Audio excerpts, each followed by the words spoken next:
Oke, Assalamualaikum warahmatullahi wabarakatuh. Saya Muhammad Aliafi dengan NIM 334. Saya akan mempresentasikan mengenai pengaruh akuntansi forensik, audit investigatif, professional judgment, dan whistleblowing system terhadap pengungkapan fraud dengan kecerdasan spiritual sebagai variabel moderasi. Studi empiris yang saya lakukan di sini yaitu di BPK dan BPKP Daerah Istimewa Yogyakarta. Hal yang melatar belakangi penelitian saya yaitu dari data survei Adsvay Indonesia pada tahun 2016 mengenai fraud di Indonesia, di mana ditemukan bahwasanya dalam survei tersebut ada fraud yang paling sering terjadi dan fraud yang paling mengerikan, di mana di situ dijelaskan bahwasanya ada 3 jenis fraud yang ada di dalam Indonesia, yaitu yang pertama korupsi, yang kedua penyalahgunaan wewenang atau penyalahgunaan aset, yang ketiga itu ada kecurangan laporan keuangan, di mana dalam survei tersebut korupsi merupakan fraud yang sering terjadi dan fraud yang paling merugikan.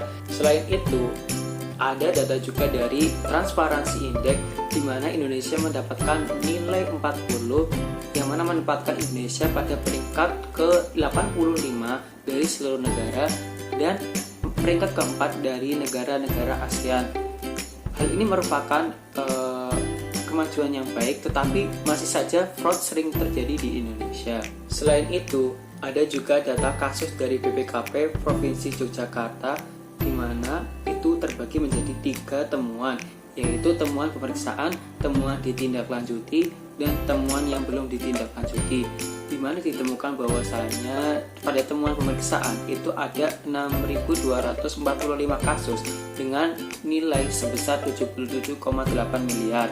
Kemudian ada temuan yang ditindaklanjuti, di mana terdapat 6.178 kasus dengan nilai transaksi 74,6 miliar. Dan untuk temuan yang belum ditindaklanjuti itu ada 66 kasus dengan nilai 3,2 miliar. Ini merupakan nilai yang besar dan ini perlu untuk dilakukan pemeriksaan.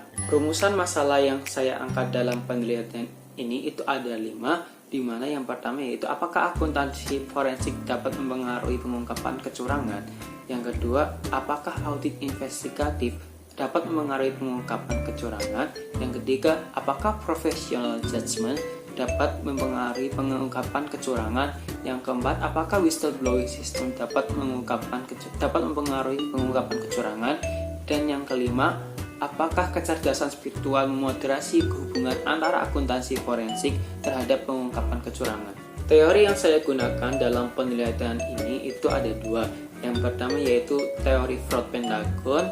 Yang kedua yaitu teori atribusi, di mana di dalam teori fraud Pentagon itu ada 5 alasan mengapa orang melakukan kecurangan. Yang pertama yaitu opportunity, yang kedua ada pressure, yang ketiga ada rasionalisasi, yang keempat itu ada competence or capability, dan yang kelima ada arrogance. Dan untuk teori atribusi yaitu teori yang mana menjelaskan mengenai perilaku manusia, yaitu penjelasan mengenai penurunan hipotesis. Di dalam penelitian saya itu ada 5 hipotesis yang saya ajukan. Yang pertama yaitu akuntansi forensik berpengaruh positif terhadap pengungkapan fraud. Yang kedua ada audit investigatif berpengaruh positif terhadap pengungkapan fraud. Yang ketiga, professional judgment berpengaruh positif terhadap pengungkapan fraud.